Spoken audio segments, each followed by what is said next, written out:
राज्यातील शेतकऱ्यासाठी एक आनंदाची बातमी येत आहे। संपूर्ण बातमी जाणून घेण्यासाठी आत्ताच चॅनलला सबस्क्राईब करा व बेल आयकॉनवरती प्रेस करा, जेणेकरून कोणतीही अपडेट तुमच्याकडून मिस नाही होणार।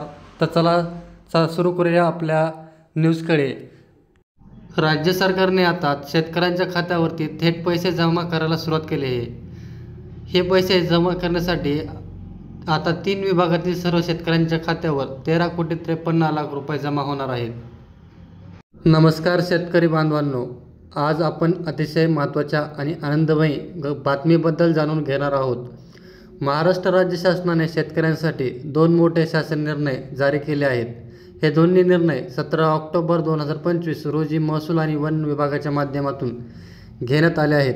यामध्ये राज्यातील विविध जिल्ह्यांमध्ये जुलै 2025 ते ऑगस्ट 2025 आणि मे 2025 ते ऑगस्ट 2025 या कालावधीत झालेल्या अतिवृष्टी आणि पुरामुळे झालेल्या शेती पिकांच्या नुकसानीसाठी आर्थिक मदत देण्याचा निर्णय घेण्यात आला आहे। या लेखात आपण दोन्ही शासन निर्णयाचा सविस्तर माहिती आणि पात्र जिल्हे, मंजूर निधी, रक्कम वितरण प्रक्रिया आणि शेतकऱ्यांना मिळणाऱ्या लाभाविषयी सविस्तर माहिती पाहणार आहोत।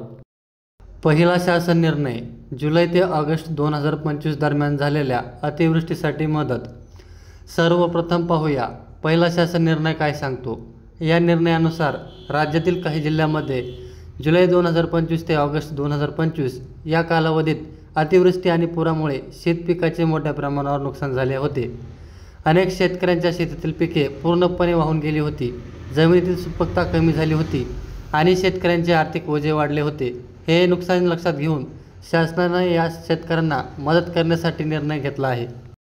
या निर्णयानुसार राज्य शासनाने 13,33,79,000 रुपये इतका निधी मंजूर केला आहे।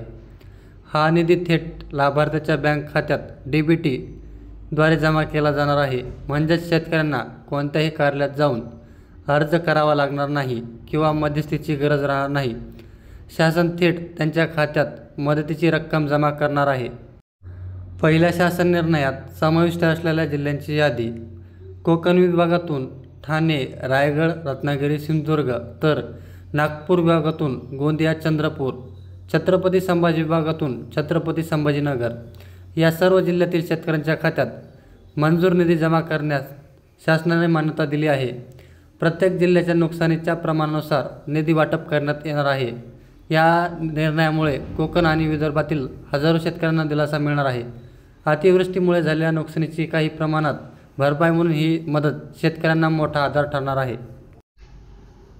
दुसरा शासन निर्णय, मे ते ऑगस्ट 2025 या कालावधीत झालेल्या नुकसानीसाठी मदत। आता दुसऱ्या शासन निर्णयाकडे पाहूया। हा निर्णय राज्यातील त्या शेतकऱ्यांसाठी आहे ज्यांना मे 2025 ते ऑगस्ट 2025 या कालावधीत झालेल्या अतिवृष्टी आणि पुरामुळे मोठा फटका बसला होता। या काळात महाराष्ट्रातील अनेक जिल्ह्यांमध्ये मुसळधार पाऊस झाला, नद्या तुंबडल्या आणि अनेक ठिकाणी शेत पाण्याखाली गेले। या परिस्थितीमुळे हजारो हेक्टर शेतीचे नुकसान झाले। ही स्थिती लक्षात घेऊन महाराष्ट्र शासनाने महसूल आणि वन विभागाच्या माध्यमातून 17 ऑक्टोबर 2025 रोजी दुसरा शासन निर्णय जारी केला।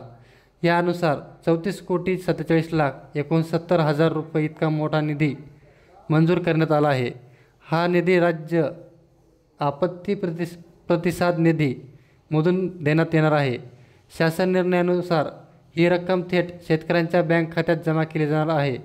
यात कोणत्याही प्रकारचा अर्ज किंवा प्रक्रिया नाही। स्थानिक प्रशासन आणि कृषी विभाग यांच्या समन्वयाने पात्र शेतकऱ्यांना माहिती गोळा करून थेट DBT-नुसार ही रक्कम त्यांच्या खात्यात जमा होईल।